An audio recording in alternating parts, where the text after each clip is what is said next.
요즘 정신분열증, 조현병과 같은 정신이 겉으로 보기엔 멀쩡한 것 같은데 정신장애로 고통을 받는 자들이 적지 않습니다. 또한 그보다도 좀 정도는 약하긴 하지만 성격장애로 고통을 겪는 사람들 역시 우리 사회에 적지 않은 게 현실입니다.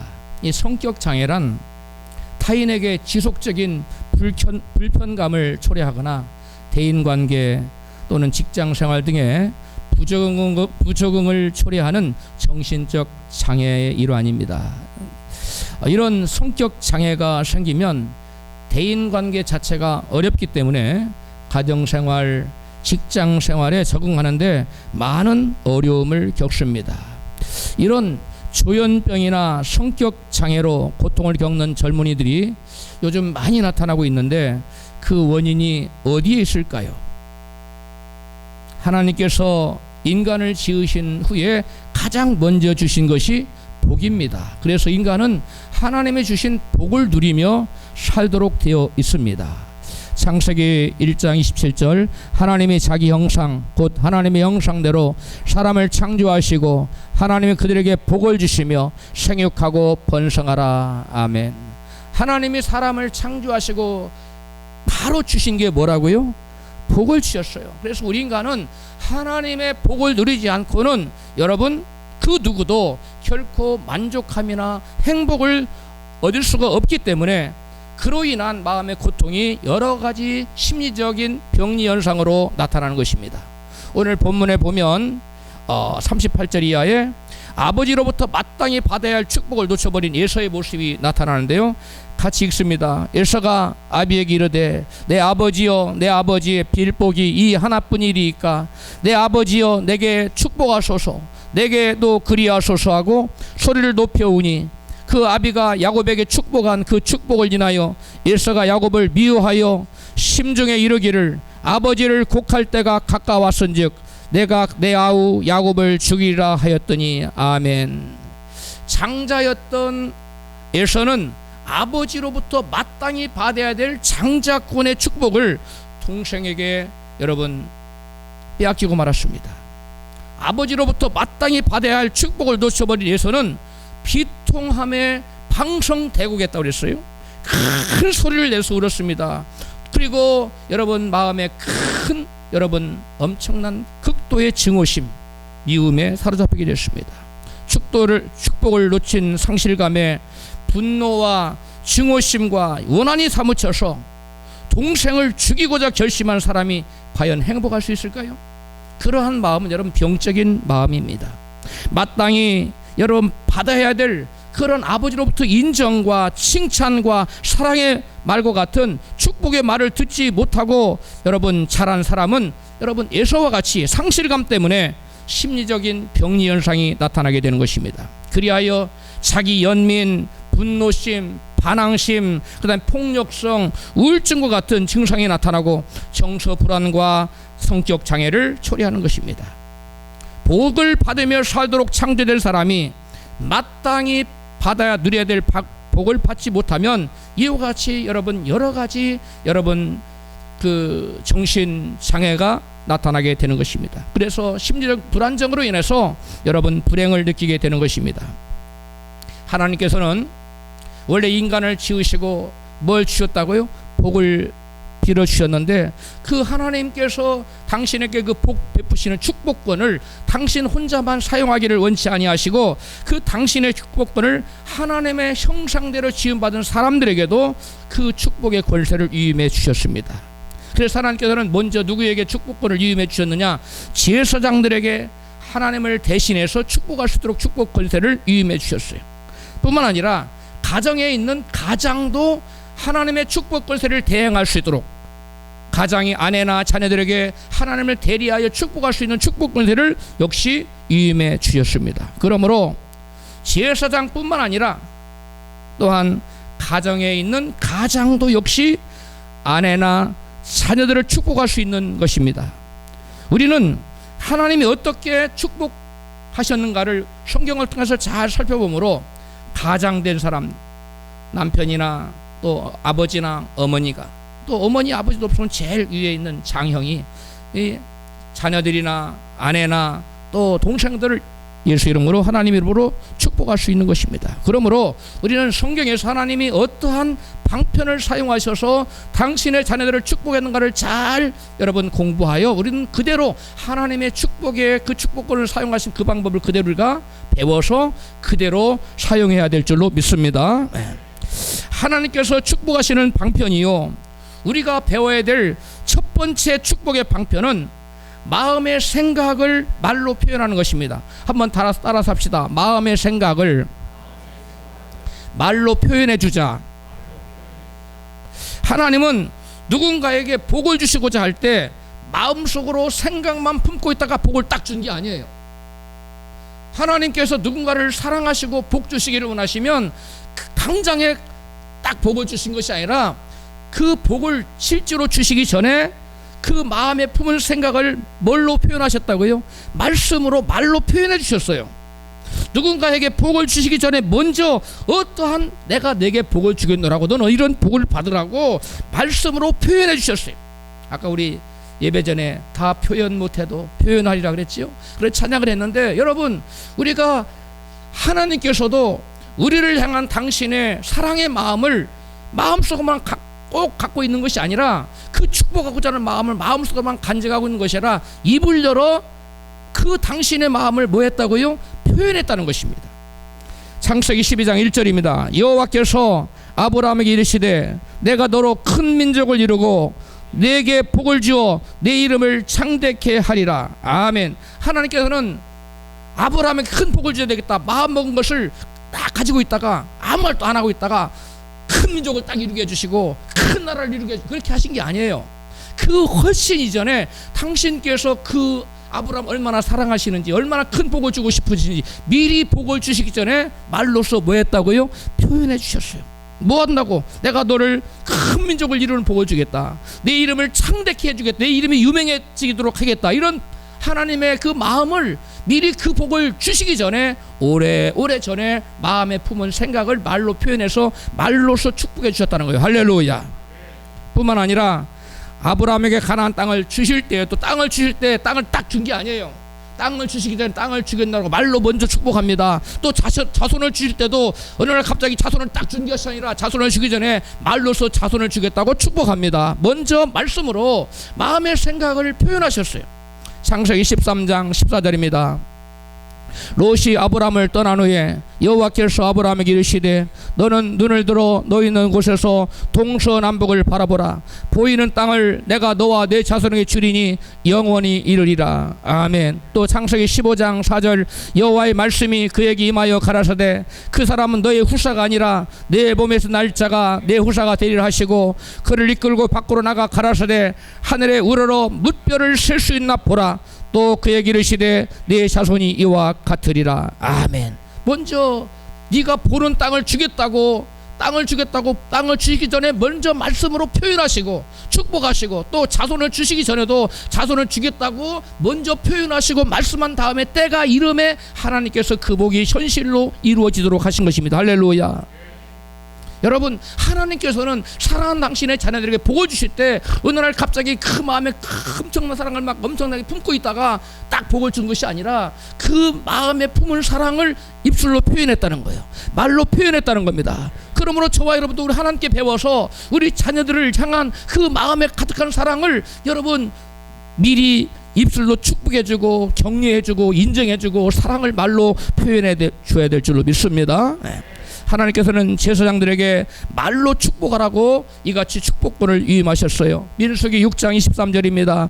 여호와께서 아론과 그 아들들에게 고하여 이르기를 너희는 이스라엘 자손을 위하여 이렇게 축복하여 이르되 여호와는 내게 복을 주시고 너를 지키시기를 원하며 은혜 베푸시기를 원하며 평강 주시기를 원하노라 할지니라 하라.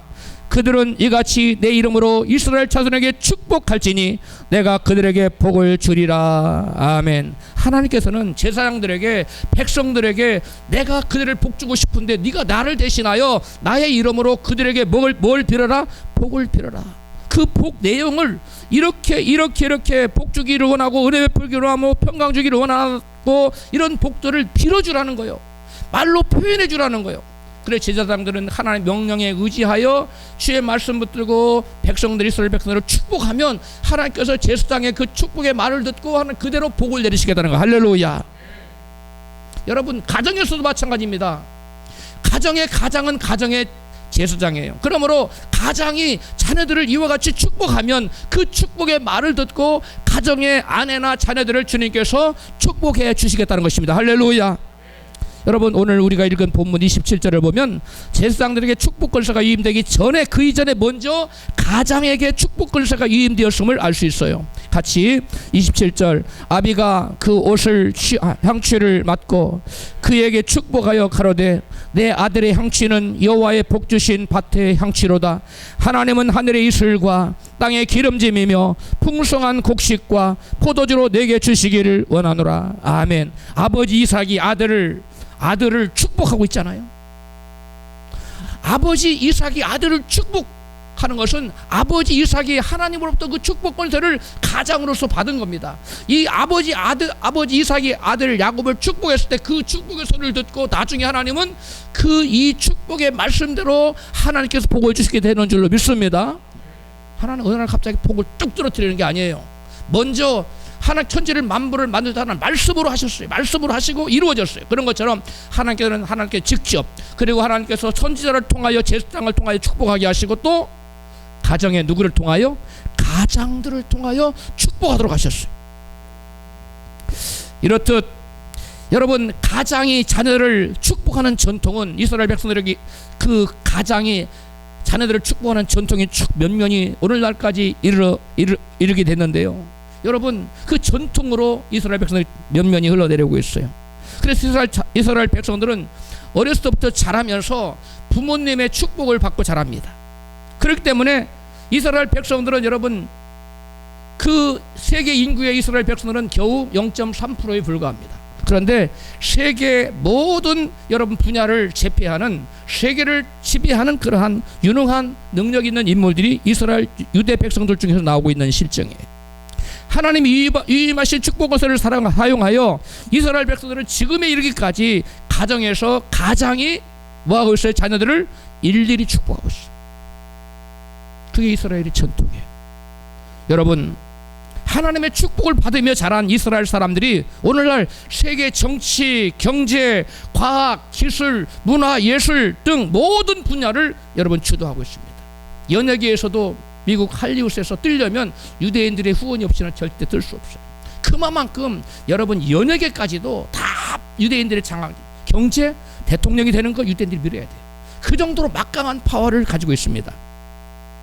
여러분 세계 인구의 0.3%에 불과한 유대인이 전 세계 경제력의 전 세계 부의 무려 몇 프로를 차지하고 있냐면 30%를 유대인들이 장악하고 있어요. 이 대단한 겁니다. 뉴욕주에서는 유대인의 날이 있어요. 한 주간 내내 쉬어요. 뉴욕주에서 유대인의 날 한 주를 쉬어요. 그만큼 유대인들의 영향력이 대단합니다. 미국 캘리포니아 주에서 한국인의 날이 생겼어요. 할렐루야. 이거 우리나라 위상이 그만큼 대단해졌다. 일본인의 날은 없어요. 그런데 한국인의 날은 미국에 생겼어요. 할렐루야. 우리가 예수를 믿기 때문에 하나님 그 은혜를 베풀어 주는 줄 믿습니다. 여러분 그리고 0.3%밖에 안 되는 이 조그만한 민족인 유대인이 역대 노벨상의 약 30%를 차지했어요. 수상했어요. 대단한 거 아닙니까? 여러분 또 미국의 경제 전문지 포춘이 선정한 세계 100대 기업의 소유주와 CEO의 무려 40%가 유대인이에요. 세계 100대 기업의 몇 프로? 40%가 유대인이에요. 제가 이 자료를 준비해서 이거 찾다가 제가 깜짝 놀랐습니다. 야, 구글 뭐 페이스북 창업자들 다 유대인이에요. 제가 이름을 소개하려고 이름이 너무 어려워서 소개를 안 하는데 이분들이 여러분 유대인이 다 이 대단한 능력을 가진 이유가 뭐냐? 그들이 어려서부터 부모로부터 뭘 받고 자랐다? 축복을 받고 자랐다. 여호와 이름으로 축복을 했다. 오늘날 저와 여러분이 예수 이름으로 축복해야 될 줄로 믿습니다. 하나님의 축복을 놓쳐버린 예서가 이성을 잃어버리고 슬픔과 깊은 증오심과 원한과 복수심에 사로잡힌 병적인 사람이 되었듯이 마땅히 받아야 될 부모의 사랑과 축복을 놓쳐버린 자녀는 성장하면서 정상적인 마인드를 가질 수가 없어요. 정상적인 성격 형성이 어려워요. 그래서 여러 가지 병리 현상이 나타난다는 것입니다. 그렇다면 현대의 부모들은 자녀들을 어떻게 축복해 줘야 될까요? 이게 굉장히 중요한 질문입니다. 오늘날 우리는 이미 부모가 된 자도 있고 아빠 장차 부모가 될 자들도 있는데 우리는 과연 자녀들을 어떻게 축복해 줘야만 하냐는 것입니다. 현대의 부모들은 대부분이 자녀들을 어떻게 축복해야 될지를 방법을 알지 모르고 있습니다. 왜냐? 자기 자신이 그런 축복을 받아본 역사가 없기 때문에 축복을 할 수가 없어요. 자라는 아이들에게 축복을 해줘야 되는데 축복은 고사하고 아무 생각 없이 뜻없이 한 말이 자식에게 저주의 말을 퍼붓고 있는 경우가 적지 않습니다. 한 간증입니다. 책 속에 나와서 제가 소개하는데요. 손자를 본 어머니가 아들한테 이같이 말했습니다. 너같이 멍청하고 못난 애비한테서 어떻게 이런 예쁜 아이가 태어났을까 하고 막 너무 기뻐했어요. 그러니까 아들이 엄마를 쳐다보면서 눈물을 그렁그렁거리면서 엄마 제발 좀 그만하시라니까요. 언제나 어머니는 나에게 그런 식으로 말씀하셨지요. 내가 못난이고 멍청이가 아니라는 사실을 믿기까지 아주 오랜 세월이 흘렀어요. 내가 왜 그렇게 오랫동안 집에 돌아오지 않았는지 그 이유가 뭔지 아시기나 하세요? 나를 멍청하다고 부르는 그 어머니의 지긋지긋한 소리를 다시는 듣고 싶지 않아서 제가 집을 나갔던 거예요. 이 마크라는 청년의 어머니는 결코 아들에게 악의를 가지고 한 말이 아니었습니다. 재미있게 웃자고 한 말이었어요. 그런데 그 재미있게 웃자고 한 말이 아들에게는 상처가 되고 내면에 깊은 상처가 되고 그에게 저주가 되어서 그 아들의 인생을 자칫 뭐 할 뻔했습니까? 망칠 뻔했어요. 너무나 다행스럽게도 이 아들이 방황하다가 누군가의 전도를 받고 교회에 나가서 목사님 말씀을 들어보니까 내가 멍청이가 아니고 내가 못난이가 아니라는 사실을 깨닫고 아, 내가 못난이가 아니구나 하고 집에 다시금 돌아올 수가 있었다는 것입니다. 제가 이 간증을 책에서 읽고 제가 마음에 큰 충격을 받았어요. 혹시 나도 내 자녀들을 키우면서 이렇게 부정적인 말을 해서 아이들에게 큰 상처를 입히지는 않았는지 우리는 우리 자신을 돌아볼 필요가 있습니다. 가장이 자녀들을 축복하는 것은 제사장들처럼 너를 축복하노라 이렇게 거창하게 말하는 것이 아니에요. 일상의 말로 축복하는 겁니다. 뭘로 하는 거라고요? 일상의 여러분 그 사소한 말이 자녀에게 축복이 될 수도 있고 또 반대로 뭐가 될 수도 있어요? 저주가 될 수도 있어요. 아니 지금 재미있게 하자고 야 너같이 멍청한 아이한테 이렇게 이쁜 애가 나올 수 있다니. 그러니까 그 아들은 그런 말을 맨날 들으니까 나는 멍청하구나, 나는 무능하구나, 나는 못난이구나 저주가 돼버린 겁니다. 그 말이 너무 듣기 싫어 집을 쫓아나갔던 거예요. 여러분 마음속에 있는 사랑의 마음을 입술로 표현해 주는 것 그것이 곧 자녀들을 축복하는 것이고 여러분 아내를 자기 아내를 축복하는 것인 줄로 믿습니다. 아무리 자기 자녀를 또 자기 아내를 마음속으로 뜨겁게 사랑해도 입술로 표현되지 않는 사랑은 축복이 되지 못합니다. 따라합시다. 표현된 사랑만이 축복이 됩니다. 아무리 마음속에 뜨거운 불 같은 사랑을 가지고 있을지라도 여러분 표현하지 않으면 그 아내는 병들어요. 그 자녀도 병듭니다. 어떤 아내가 암으로 죽어가고 있어요. 며칠 살 날짜가 안 남았어요.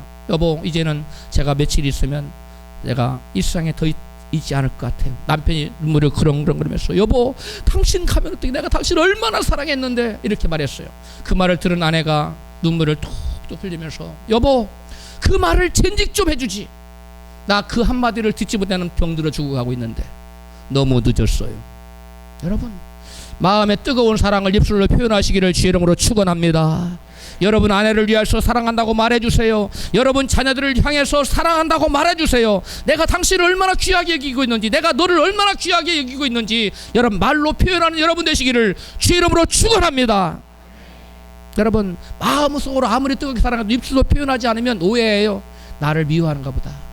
아빠는 나를 싫어하는가 봐. 엄마 나를 싫어하는가 봐, 이렇게 생각할 수 있다는 말이에요. 큰 오해를 가져온다는 말입니다. 여러분, 사랑한다고 말해 주십시오. 유행가 가사처럼 나중에 후회했다면서 사랑한다고 말할 걸 그랬지, 그렇게 하지 말고. 때늦은 후회가 무슨 의미가 있습니까? 아내가 살아있을 때, 아들이 건강할 때, 얘야 나는 너를 보면 소망이 생긴단다, 나는 너를 보면 마음이 기뻐진단다, 나는 내가 사는 이유가 바로 너란다, 이렇게 자녀에게 위로의 말, 격려의 말, 축복의 말을 해줄 때 그 우리의 자녀들은 그 말을 여러분 큰 용기를 가지게 되고 소망을 가지게 되고 꿈을 가지게 되고 여러분 밝은 미래를 청사진을 그리게 된다는 것입니다. 할렐루야. 우리 하나님은 당신의 마음속에 깊은 사랑을 마음속으로만 품고 계시지 않았어요. 내가 너를 얼마나 사랑하지 않느냐 끊임없이 말로 표현해 주셨습니다. 이사야 43장 4절입니다. 내가 너를 보배롭고 존귀하게 여기며 너를 사랑하였은즉 두려워 말라.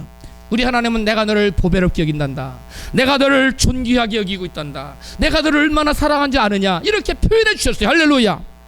우리는 하나님으로부터 배워야 돼요. 죄 많은 우리 인생들을 향하여 하나님은 우리를 존귀히 여긴답니다. 죄 많고 허물 많은 저와 여러분, 비록 약하고 부족하지만 우리를 보배롭고 존귀하게 여기신답니다. 할렐루야. 가정에서 부모로부터 이런 사랑을 받지 못한, 이런 축복의 말을 듣지 못한 분들은 지금 주님께서 하신 이 말씀을 아멘으로 받으시기를 주 여러분 축원합니다. 여호와 하나님께서 너를 보배롭고 존귀하게 여기고 너를 사랑한다고 말로 표현하며 축복하십니다. 하나님은 책망하실 때조차도 얼마나 사랑하시는지, 그들을 얼마나 측은히 여기시는지 말로 표현하셔요. 하나님 무작정 매만 때리면 안 돼요. 여러분, 가정에서 애들이 잘못했을 때 사랑하는 마음을 가지고 매를 때리지요. 그때 매만 때리면 안 돼요. 내가 너를 얼마나 뭐하는지, 사랑하는지, 내가 너를 얼마나 귀하게 여기는지, 내가 너를 얼마나 존귀하게 보배롭게 여기는지 말해줘야 된다는 거예요. 하나님은 그렇게 하셨어요. 예레미야 31장 3절입니다. 나 여호와가 나타나 이르기를 내가 무궁한 사랑으로 너를 사랑하는 거로 인자함으로 너를 인도하였다 하였노라. 30절 에브라임은 나의 사랑하는 아들 기뻐하는 자식이 아니냐. 내가 그를 책망하여 말할 때마다 깊이 생각하노라. 그러므로 그를 위하여 내 마음이 측은한즉 내가 반드시 그를 긍휼히 여기리라. 여호와의 말이니라. 아멘. 하나님은 여러분 책망하실 때도 여러분 사랑한다고 말해주고 기뻐한다고 말해주고 그 다음에 내가 너를 측은히 여긴다고 말씀해주고 있어요. 긍휼히 여긴다고 말씀해주고 있어요. 그러므로 저와 여러분이 우리 자녀들이 잘못될 때는 따끔하게 매를 들어야 돼요. 그럴 때일지라도 무슨 표현을 잊지 말아야 돼요? 사랑의 표현을 잊지 말아야 돼요. 내가 너를 때리는 것은 미워서가 아니다, 사랑하기 때문에 너에게 매를 드는 것이다라고 표현해주면 그 아들은 매를 맞을 때도 기뻐하며 맞을 수 있어요. 할렐루야. 여러분, 그 아들은 매를 아무리 맞아도 삐뚤어지지 않습니다. 아, 하나님, 아버지가 나를 이렇게 사랑하는구나, 아버지가 나를 이렇게 귀하게 여기고 있구나, 나를 잘 되라고 그러는구나, 여러분 이렇게 받아들이는 거예요. 그러므로 저와 여러분들도 하나님처럼 우리가 표현되지 않는 사랑이 아니라 표현하는 사랑이 되기를 주의 이름으로 축원합니다. 여러분, 마음속에 불타는 사랑만 갖고 있지 마시고 입술로 표현하는 사랑을 하는 여러분 되기를 축복합니다. 표현해야 돼요. 여러분, 아무리 자녀들에게 뭐 좋은 차를 사주고 뭐 좋은 장난감을 사주고 값비싼 선물을 사준다 할지라도 말로 자녀들을 축복해주지 않는다면 자녀들 마음에는 여러분 병이 생겨요. 병리현상이 생겨요. 여러분, 아브라함은 이삭에게, 야곱은 그 12아들에게 말로써 하나하나 세세히 여러분 축복해 주셨어요. 하나님께서는 천지 만물을 말씀으로 창조하신 것을 여러분 기억하시기를 바랍니다. 마찬가지로 하나님 형상을 따라 지음받은 우리들이 자녀들을 말로써 축복하면 그 축복이 자녀들에게 그대로 임합니다. 당장 임하지 않는 것처럼 보이지만 세월이 흐르면 그 축복이 열매로 나타난다는 사실을 여러분 믿으시기를 바랍니다. 하나님 형상을 닮은 우리 인간의 입술의 말에는 놀라운 창조의 능력이 있어서 상상 이상의 무한한 역사를 일으킨다는 사실을 여러분 꼭 기억하셔야만 돼요. 아내와 자녀를 인정해주고 격려해주고 칭찬해주고 사랑을 표현해주는 이 모든 것들이 여러분 축복의 방편들인 것입니다. 좋은 성적을 받았을 땐 뭐라고 해야 됩니까? 너 참 잘했구나. 너 누구 자식이라 누구 아들이라 이렇게 공부를 잘하지 하면서 아낌없이 축복해 줘야 돼요. 할렐루야. 그 다음에 또 나쁜 성적을 받았을 때는 여러분 책망하면 안 됩니다. 괜찮아. 실패는 뭐의 어머니다? 성공의 어머니라고 한 말도 있지 않냐? 용기를 내라. 다음에 잘 보면 되지. 옛날 나 아빠도 그렇게 성적을 공부 열심히 했는데 불구하고 아주 형편없는 성적을 받을 때도 있었단다. 원숭이도 남에서 떨어질 날이 있는 거야. 이렇게 자녀들에게 용기를 북돋아 줘야 됩니다. 할렐루야. 그러면 그 자녀는요 공부하라고 안 해도 더 열심히 해요. 왜? 부모님의 기대에 뭐하기 위해서? 부응하기 위해서. 부모님의 기대에 부응하기 위해서 그 자기가 성적을 나쁜 성적표를 가지고 왔는데도 아버지가 어머니가 칭찬하는 소리를 듣고 우리 어머니는 내가 이렇게 실패할 때도 나를 사랑하시는구나. 사랑을 여러분 먹는 거예요. 그러므로 자녀들이 실수했을 때에도 여러분 칭찬을 아끼지 말고 너무 책망하지 마시기를 주의 이름으로 축복합니다. 여러분 이러한 칭찬과 격려와 위로와 용기를 주는 그런 말을 듣고 자란 자녀들은 그 자녀들의 장래에 여러분 이루 말할 수 없는 놀라운 축복이 열매로 나타나게 됩니다. 이러한 축복을 받고 자란 자녀들은 여러분 좋은 대학에 들어가지 못해도 괜찮습니다. 그들은 나중에 성공합니다. 사람들은 생각합니다. 좋은 대학을 졸업하면 성공할 것이라고. 천만에 그렇지 않습니다. 그 내면에 나는 성공자가 될 거야. 나는 축복자라는 그런 믿음이 있어야만 되는 거예요. 할렐루야. 왜? 하나님 말씀에 내 멋대로 될지어다 내 믿음대로 될지어다. 계속 아버지가 자녀를 계속 축복의 말을 해주면 그 아들 마음속에 그 자녀를 마음속에 나는 축복의 사람이 되는구나. 나는 성공의 사람이 되는구나. 그 마음에 믿음이 생겨버려요. 그게 축복입니다. 그래서 그 믿음이 나중에 때가 되면 열매로 나타나는 것입니다. 할렐루야. 사람들이 이러한 영적인 원리를 모르고 자꾸만 공부 좋은 성적 얻어서 좋은 대학 가라고 그래요. 좋은 성적 좋은 대학 나오면 무슨 소용이 있어요? 마음속에 성공에 대한 믿음이 없는데 여러분 대학을 못 들어가도 그 마음속에 성공의식이 여러분 믿음이 딱 자리 잡고 있으면 그 부모로부터 받은 축복이 딱 열매가 나타내가 되면 여러분 놀라운 성공자가 되는 줄로 믿습니다. 빌 게이츠 여러분 대학 졸업하지 않았어요. 다니다 말았어요. 여러분 정주영 씨 국민학교 5학년 중퇴했어요. 그러나 서울대학생 갔다가 다 썼지요. 그 여러분 우리가 성공에 대한 믿음을 가져야 됩니다. 할렐루야. 사람들은 인정과 축복의 말을 듣지 못하면 마음에 심한 상처와 고통을 받게 된다는 사실을 여러분 꼭 기억하셔야만 돼요. 사랑, 칭찬 그리고 격려의 말을 듣지 못한 아이들은 성장 과정에서 올바른 길로 가지 못합니다.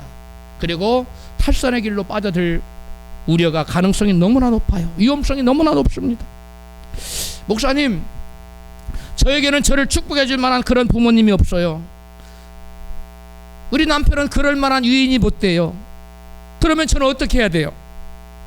입만 열면 저에게 말하기를 너 같은 것이 하는 짓이 뻔하지. 도대체 내가 할 수 있는 것이 뭐냐? 우리 아빠는 이렇게 말해요. 우리 엄마는 이렇게 말해요. 우리 남편은 나를 향해서 이렇게 말해요. 그런 분들이 여러분 속에 있을 것입니다. 여러분 그런 분들 어떻게 하면 좋을까요? 여러분 염려하지 마십시오. 그런 말을 들을 때마다 받아들이지 말고 하나님 아시지 저는 그런 사람 아닌 것을 할렐루야 이렇게 물리치세요. 물리치고 여러분 되뇌이시고 그 다음에 여러분 설교 시간에 오늘 내가 너를 보배롭고 존귀하게 여기노라 할렐루야 이러한 하나님의 말씀을 나의 아버지 나의 진짜 아버지 육신의 아버지보다 더 위대한 진짜 아버지가 나를 뭐하게 여긴다? 보배롭고 존귀하게 여긴다 할렐루야 이러한 말씀을 받아들이십시오. 이런 말씀을 품으시고 이런 말씀을 암기하시고 끊임없이 여러분 입술로 시인하십시오. 나는 보배롭고 존귀한 자야. 여러분 이때부터 그동안은 아니었을지라도 여러분 생각이 바뀔 것입니다. 여러분 믿음 체계가 바뀔 것입니다. 여러분 심령 안에 성공 체계 여러분 내가 성공의 사람이 될 것이다. 나는 축복의 사람이 될 것이다. 나야말로 축복의 주인공이다라는 그런 의식이 생길 것입니다. 그것이 믿음이 되어 때가 되면 아름다운 열매로 나타나게 될 것입니다. 할렐루야. 말씀 받으세요. 아멘 하세요. 위대한 축복의 말씀이 나갈 때 아멘 하세요. 입을 딱 다물고 있지 말고 입을 걸어 열어서 아멘 하십시오. 그 다음에 예배가 끝나고 나중에 주의 종이 두 손을 들어 축복할 때 축도라고 그랬죠. 이 축도는 축복기도의 주는 말이에요. 이 축복기도를 반드시 받아야 돼요. 이게 여러분 이 예배 중에 가장 중요한 시간이 뭐냐면 축도 시간이에요. 이거는 뭐냐면 하나님을 대신해서 주의 종이 지금 뭘 비는 거예요? 복을 비는 거예요. 이때는 여러분 축복할 때 아멘 크게 하고 받아야 돼요. 근데 어떤 사람은 축도 전에 나가는 분이 계세요. 다 있다가 축도 전에 화장실 가는 분이 계세요. 좀 참으세요. 할렐루야. 반드시 뭔 받아야 된다? 축복 기도는 받아야 돼. 특히 집에서 남편이나 아버지로부터 축복의 말을 받지 못한 분들은 반드시 축복 기도를 받아야 돼. 할렐루야. 또 주의 종이 찾아와서 머리를 밀고 목사님 저를 축복해 주세요. 예? 예서와 야곱이 뭘 들고 왔어요? 벨미를 가지고 와서 축복 기도를 받으려 했잖아요. 여러분 축복 기도를 받으세요. 할렐루야. 하나님께서 또한 축복하시는 그러한 그 방편이요, 우리가 배워야 될 축복의 두 번째 방편은 따라합시다. 애정어린 접촉. 다시 한번 애정어린 접촉. 그 따뜻한 사랑을 가지고 접촉하는 거예요. 본문에 보면 본문 27절이죠. 이삭이 아들 야곱에게 단지 말로만 복을 빈 것이 아니라 먼저 입을 맞추고 나서 축복하고 있어요. 본문 27절입니다. 그에게 입 맞추니 아비가 그에게 축복하여 가로되 내 아들의 향취는 여호와의 복 주신 밭의 향취로다. 아멘. 축복은 단지 말로만 하는 것이 아니라 입을 맞추는 애정어린 접촉도 하나님의 축복의 한 방편이라는 사실을 여러분 기억하시기 바랍니다. 하나님께서는 당신의 자녀를 축복하시는 방편으로 안수하게 하셨어요. 안수. 그 다음에 또 안찰, 이렇게 두들겨 주기도 하셨어요. 그래서 왕의 직분, 선지자 직분, 그 다음에 제사장 직분을 위임할 때는 머리에 안수하여 축복하도록 하셨어요. 민수기 27장 18절입니다. 여호와께서 모세에게 이르시되 너의 아들 여호수아는 신에 감동된 자니 너는 데려다가 그에게 안수하고 내 존귀를 그에게 돌려 이스라엘 자손의 온 회중으로 그에게 복종하게 하라. 아멘. 여기 보니까 하나님께서 이 귀한 직분을 주면서 축복을 내릴 때 손을 어디에다 대고 머리에다 대고 뭐하라? 안수하라고 하셨어요. 여러분 이러한 그 안수와 안아주거나 품어주거나 이런 터칭, 애정어린 접촉이 여러분 우리의 놀라운 축복의 한 방편이라는 것을 우리는 예수님의 그 사역을 통해서 우리가 확인할 수가 있습니다. 마가복음 10장 13절입니다. 사람들이 예수의 만져주심을 바라고 어린 아이들을 데리고 오매 제자들이 꾸짖거늘 예수께서 보시고 그 어린 아이들을 안고 저희 위에 안수하시고 축복하시니라. 아멘. 사람들은 예수님께서 자기 자녀들을 만져주시는 것 자체가 무엇인 것을 알았어요? 축복인 것을 알았어요. 그리고 예수님 앞에 우리 아이 좀 만져주세요 하고 데리고 왔어요. 우리가 생각할 때는 그냥 예수님이 축복 기도만 하면 축복이 임할 것 같은데 예수님은 번거롭게 그걸 안아주기까지 하고 또 머리에 손 얹고 안수까지 하셨어요. 왜 그렇게 하셨을까요? 예수님은 그냥 말로만 내가 너를 축복한다, 이 아들아 복 받아라 이렇게 하신 것이 아니라 아이들을 뭐 해줬다고요? 꼭 안아줬어. 그 다음에 안아주고 그 다음에 뭐 하셨어요? 또 머리에 손 얹고 안수를 하셨어요. 그리고 나서 복을 빌어주셨어요. 여러분 아이들에게는 말로 하는 축복도 필요하지만 말로 비는 축복도 필요하지만 안아주고 그 다음에 머리에 안수하는 애정어린 접촉이 여러분 필요하다는 것을 우리 주님은 아셨던 거예요. 이 안아주고 껴안아주고 같은 겁니까?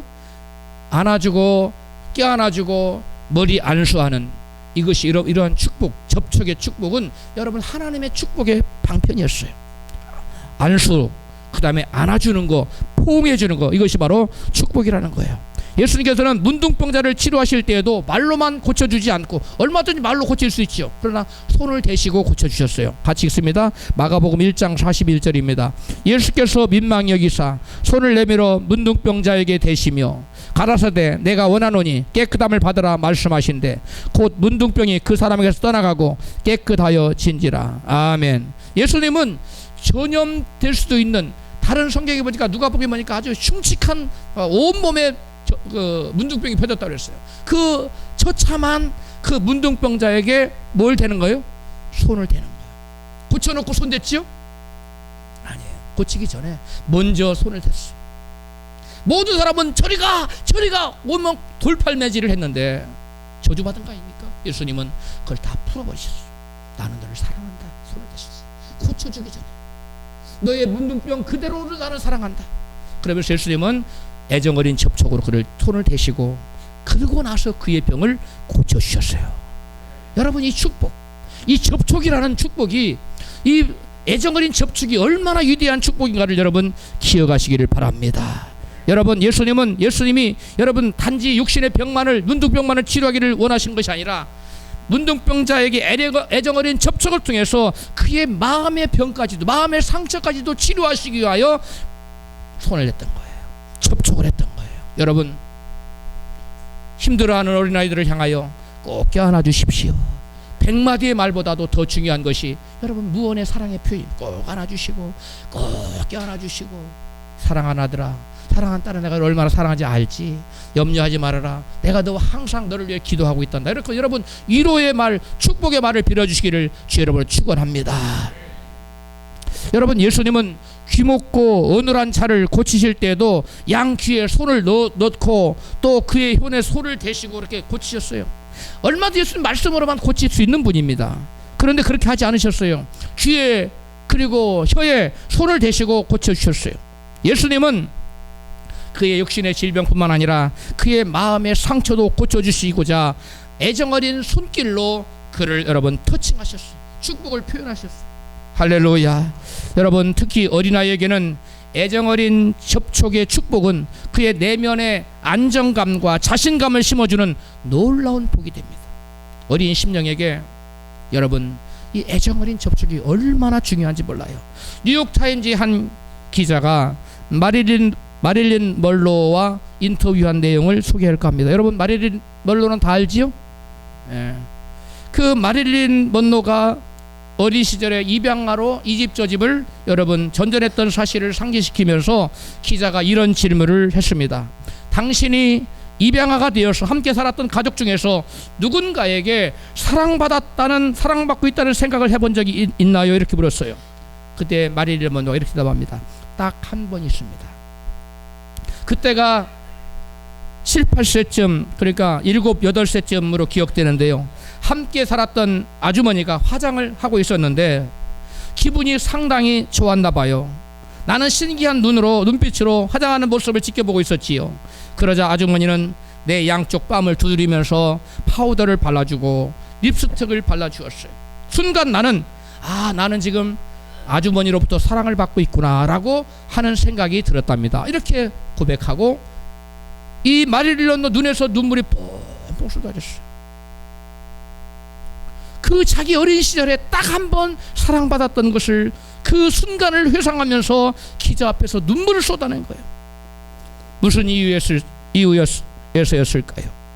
여러분, 접촉은 단지 몇 초에 불과했어요. 순간이었습니다.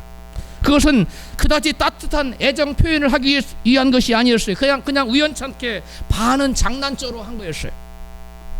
그러나 그렇게 작은 조그만 애정어린 접촉조차도 사랑에 굶주린 어린아이의 목마른 인생에게 사랑과 안정감을 안겨 주었다는 것입니다. 할렐루야.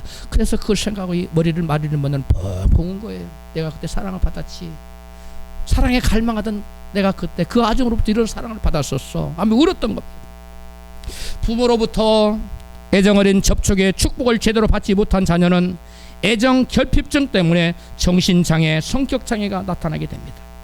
그 결과 애정어린 접촉에 대한 갈망으로 성적으로 문란해지거나 정상적인 사회생활에 어려움을 겪게 되는 그러한 결과를 가져옵니다. 미국의 UCLA 대학 연구진은 사람의 정신적인 그리고 육체적인 건강을 유지하는데 하루에 9번에서 10번 정도의 애정어린 접촉만으로 가능하다고 연구 결과를 발표했습니다. 하루에 몇 번이요? 9번에서 10번 애정어린 접촉을 하는 사람은 결단코 정신적으로나 육체적으로 병이 안 든다는 거예요. 그 애정어린 접촉은 그 무엇을 말하는 거냐? 중요한 관계에 있는 사람들 사이에 베풀어지는 부드러운 어루만짐, 그 다음에 쓰다듬어 주는 거, 머리를 쓰다듬거나 등을 쓰다듬어 주는 거, 그 다음에 또 입맞춤, 그리고 포옹, 이런 것들을 여러분 애정어린 접촉이라고 말했어. 자기에게 중요한 사람, 부모님, 형제지간, 또 연인, 부부 사이에 이게 중요한 관계다. 이게 중요한 관계 있는 사람들이 이게 부드럽게 여러분 어루만져주고, 그 다음에 쓰다듬어주고, 포옹해주고, 그 다음에 입 맞춰주고, 이런 것들이 여러분 그 사람들의 정신 건강과 육체적인 건강에 절대적인 영향을 미친다는 거예요. 그러므로 여러분 오늘 이후부터 실천하시기를 축복합니다. 반드시 듣고 끝내면 아무 의미가 없어요. 당장 오늘 집에 가서부터 일부러 그 시간을 마련해 갖고 한번 해보세요. 할렐루야. 아멘 소리가 갑자기 줄어들었어요. 할렐루야. 미국의 듀크 의과대학의 샌버그와 버틀러 박사 팀은 어미쥐와의 접촉을 차단당한 쥐새끼들의 연구를 했는데, 어미쥐와 더 이상 접촉을 못하도록 새끼쥐를 이렇게 분리시켰어요. 그랬더니 그 새끼쥐들은 어떤 현상이 나타나느냐, 그 새끼쥐의 성장과 발달에 절대적으로 필요한 단백질이 생성되지 않더라는 거예요. 여러분, 쥐는 그리고 다시 접촉을 하도록 허락했더니 다시 그 성장과 발전에 절대적으로 필요한 요소인 단백질 효소가 다시금 생성되더라는 거예요. 쥐는 우리 인간과 유전자가 몇 프로 비슷할까요? 81%가 비슷합니다. 똑같습니다. 고릴라 그 침팬지는 우리 인간과 99%가 비슷해요. 근데 그건 너무 비용이 많이 들고 해서 실험용으로 잘 쓰지 않습니다. 그러나 실험용으로 주로 쓰는 것은 실험쥐, 생쥐인데요. 81%가 경우에 따라 틀릴 수도 있지만, 여러분 이 미물조차도 접촉이 여러분 그의 심적 그다음 육체적 발달에 중요하다 안 중요하다? 엄청나게 중요하다는 거예요. 여러분 그래서 우리가 부부 사이에, 그 다음에 부자지간에, 뭐 부녀지간에, 모녀지간에, 형제지간에 끊임없이 뭐 해야 돼요? 접촉해야 돼요. 터치해야 돼요. 제가 미국에서 PhD 공부하는 동안에 저희 지도 교수님하고 우리 신학대학원 그 전체 학교 바이올라 신학교학 전체에 잔치가 벌어졌어요. 그때는 막 음식을 쫙 그 캠퍼스에다 마련해놓고 갖다 음식 막 갖다 먹어요. 특별한 코너는 사 먹고 그런 거 나머지는 그냥 갖다 먹는 거예요. 그때 식사를 제가 우리 지도 교수님하고 저하고 둘이 했어요. 잔디밭에 앉아서. 근데 거기가 그 대학 본부 총장실 들어가 입구였어요. 총장님이 딱 지나가더니 우리 지도 교수님의 어깨를 툭 치고 하이 하면서 들어가더라고요. 근데 우리 저 지도 교수님 나이가 그때 한 63세 정도 됐고, 총장님은 나이가 45살이에요. 그 내가 당신 기분 안 나쁘냐 물어봤어요. 아니, 당신은 지금 63세고 저분이 45세인데 어깨를 툭 치고 하이 하고 지나가는데 기분이 안 좋으니까 저게 지금 나를 축복하는 거라는 거야. 뭐 하고 있다고요? 축복, 블레싱 하고 있는 거라. 나는 기분이 좋다. 내가 깜짝 놀랐어요. 어깨를 툭 쳤어요. 총장님이, 젊은 45살 총장님이 갓 지금 총장으로 취임했어요. 45살. 우리 지도 교수님은 나이가 63세요. 백발이 허해. 근데 어깨를 툭 치고 하이 하면서 지나가는 거예요. 내가 나는 한국인 정서로 이거 건방지다. 아무리 총장이지만 어른인데 한국 사람들처럼 뭐 이렇게 인사를 다섯 군데 한다 그런 못할지라도 하와이유 뭐 이렇게 한다고 해고 해야지. 뭐 어깨를 툭 치면서 하이 하고 지나가? 그랬는데 그 블레싱이라. 총장님이 나를 사랑한다는 거예요. 할렐루야. 여러분 이 터칭은 굉장히 중요합니다. 여러분 학교 총장님이 비록 나이는 젊지만 권위자잖아요. 권위자가 자기 어깨를 치고 간 것을 굉장히 기분 좋아하는 거예요. 해피다. 해피. 총장님 자기를 그냥 터치 안 하고 갈 수 있는데 터치하고 왔다는 거예요. 이 터치의 중요성이 얼마나 중요한지 아시겠습니까? 자녀들을 꼭 껴안아줘야 돼요. 응? 그 다음에 친구들도 가급적 포옹해주고 악수해주고, 악수해도 건성도 하지 말고 힘을 꽉 좀 주어 손들어주고. 어떤 사람 악수하는데 그냥 손 한번 대면 딱 가버려요. 얼마나 무성의합니까? 그렇게 하지 말고 좀 힘을 줘서 그다음 너무 아프게만 하지 말고, 여러분 터칭할 때 사랑의 교감이 왔다 갔다 하는 거예요. 할렐루야. 네. 여러분 그 다음에 마지막 세 번째, 하나님께 축복하시는 세 번째 방편은 장래의 꿈과 비전을 심어주는 것입니다. 자녀들에게 높은 가치를 심어주는 거예요.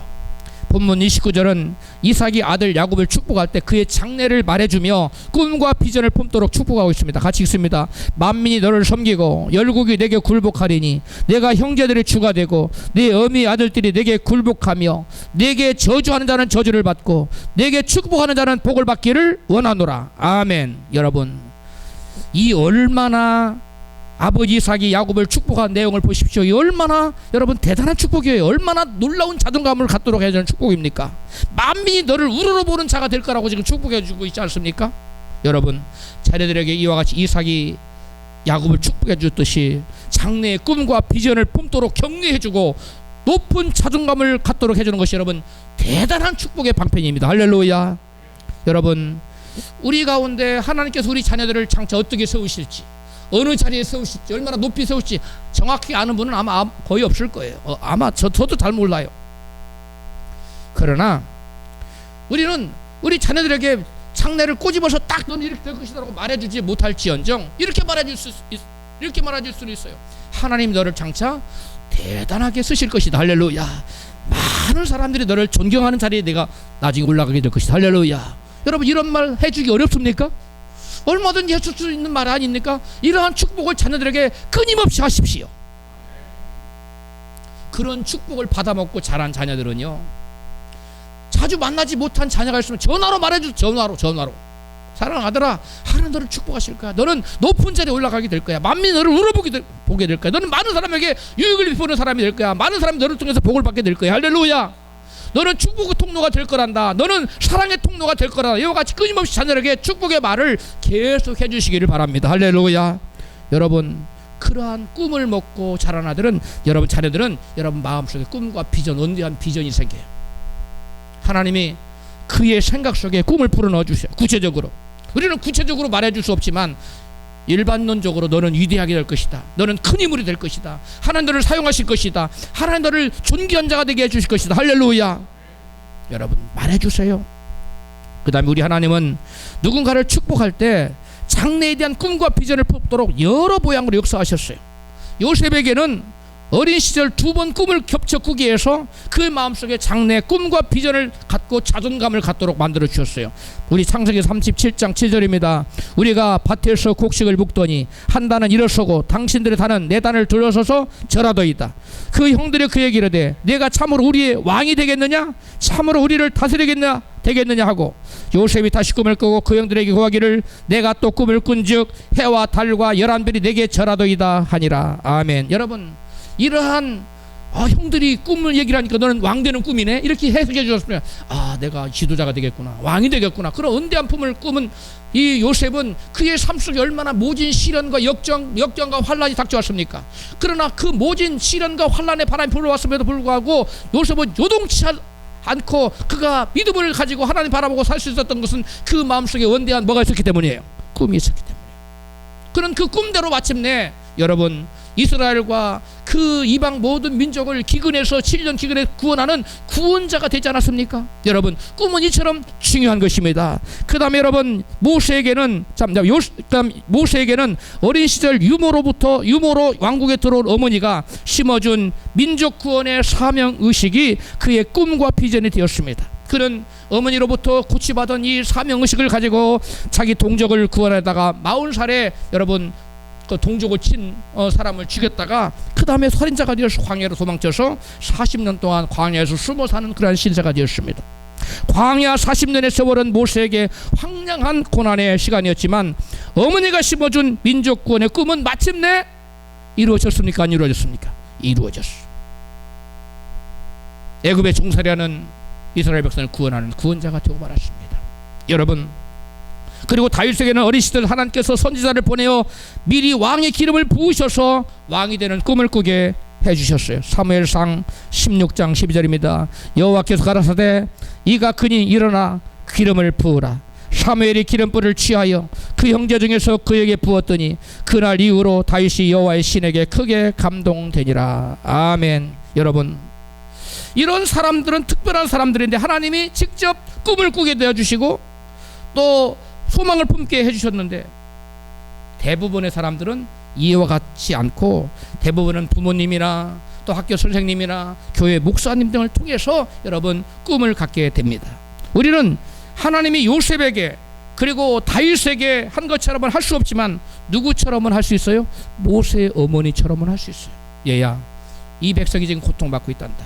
하나님 너를 왕궁에 들이신 것은 너를 통해 이 백성을 구원하려고 하는 섭리가 있는 것이다 라고 어머니가 끊임없이 모세에게 구원자의 여러분 소명의식을 계속 불어넣었어요. 마찬가지로 여러분 우리가 그 모세에게 꿈을 꾸게 했던 것처럼 우리가 우리 자녀들에게 꿈꾸게 할 수 없잖아요.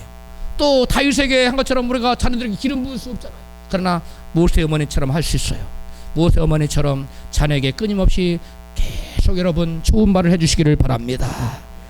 부모가 자녀들을 축복하는 이 모든 것 못지않게 중요한 축복의 방편은 반드시 기억해야 될 것인데 자녀들을 위해서 매일같이 하나님께 뭐 하는 겁니까? 기도하는 것입니다.